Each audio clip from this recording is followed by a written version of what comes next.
السلام عليكم، معكم سارة في المطبخ. بالطقس البارد أكتر شي بنحب يكون عنا وصفة هوت شوكليت تنجح دايما معنا وتعطينا طعم كتير طيب. اليوم حنعمل هوت شوكليت سريع بالبيت بمكونات متوفرة عنا، مع كريمة بقوام خفيف لنحطها فوق الهوت شوكليت. شوفوها بآخر الفيديو. فعلا وصفة كتير سهلة وكتير طيبة، ما بتاخد منا وقت كتير، بتعطينا نتيجة كتير حلوة. واكيد على طلبكم ان شاء الله دايما حنزل اشياء بتناسب الشتوية، واذا حابين دايما تشوفوها ومنكم مشتركين ما عليكم الا تشتركوا بالقناة، تضغطوا على زر الجرس حتى يوصلكم كل جديد.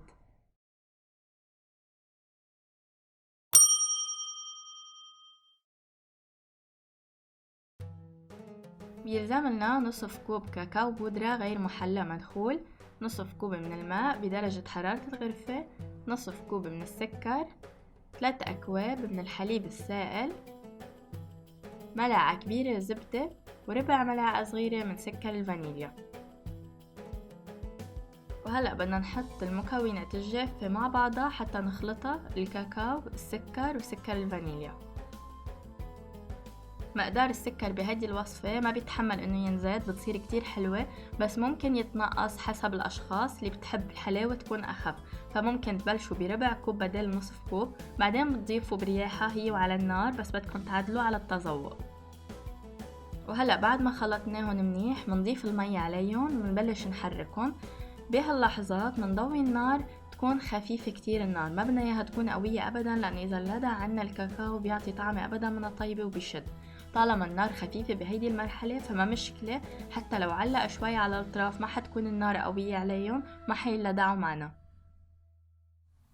نخلطهم بهيدا الشكل وهن على الحرارة الخفيفة اللي عم تطلع من تحت، حيبلشوا يدوبوا شوي شوي. نحن بدنا السكر يدوب عنا، وبدنا الكاكاو كمان يدوب بشكل كامل وما يعمل اي تكتلات، مشان هيك ضروري يكون منخول حتى ما يعذبكم. مثل ما شايفين هلا قرب بده يغلي، ما بنخليه يغلي، بكفي خلاص يكون سخن وما في تكتلات عنا. بنضيف عليه الحليب بهيدي المرحلة. شايفين شو سهلة؟ كتير خطواتها سهلة ومكوناتها كمان بسيطة ومنا معقدة، والشكل كتير حلو كمان عنا. هلا بهيدي المرحلة فينا نقوي النار شوي طبعا، بس ما بنخليها كتير قوية، ما بدنا شي يلدع عنا. منحرك حتى لو ما موجودة عنا الويسك، فينا بأي ملعقة نحرك، مهم ما يكون عنا تكتلات. تكتلات بتعتمد انه نحن نكون حركنا بالبداية بشكل صحيح. مثل ما شايفين قوام سلس ولون كتير حلو. من هلأ مبين عليكم كيف حيكون قوامه للهوت شوكليت، وإسا بعدين عنا بيشد أكتر. وهلأ منضيف الزبدة بس نحس إنه بلش الحليب يسخن شوي، منحرك ومنخلي الزبدة تدوب كمان معهم. نترك الهوت شوكليت حتى يغلي عنا، ما بدنا نشد عليه كتير، مجرد ما غلي وصار ساخن يعني صار جاهز للتقديم. حرفيا بدقايق بيكون جاهز عنا أطيب هوت شوكليت بالبيت بمكونات بسيطة ومتوفرة عنا. وهلأ لتزيين الهوت شوكليت، التزيين اختياري طبعا، فيكم ما تعملوه، بتزبط الوصفة من دونه وهو مفصول عن الهوت شوكليت. عندي هون كريمة الخفق، أكيد ما بدنا كل هيدي الكمية، بدنا تقريبا 100 ملي، أكتر أو أقل حسب انتو قديش بدكم تحطوا أكتر من المقدار اللي استعملته على الأكواب.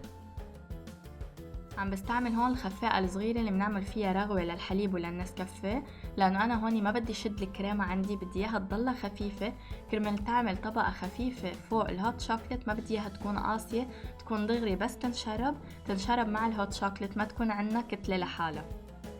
فتقريبا من دقيقة لدقيقتين بنحصل على هيدا القوام، يكون خفيف، منه كتير ماسك ومنه كتير سائل، هيك بيقعد فوق الهوت شوكليت، بيكون كتير خفيف عليها وبينشرب بسهولة معه.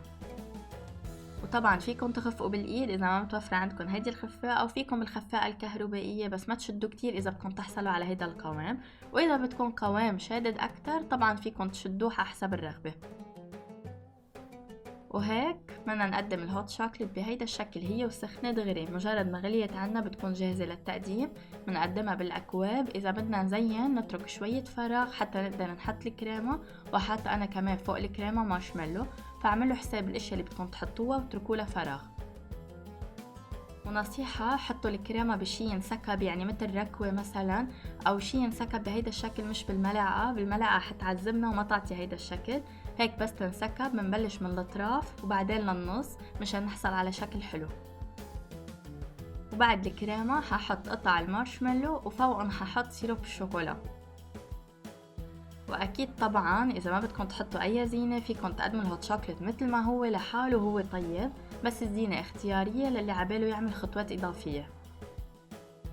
ان شاء الله يكون عجبكم الفيديو، بنصحكم تجربوها وان شاء الله حتعتمدوا هيدي الوصفة للهوت شوكليت عندكم بالبيت كل سنة. صحتين وهنا.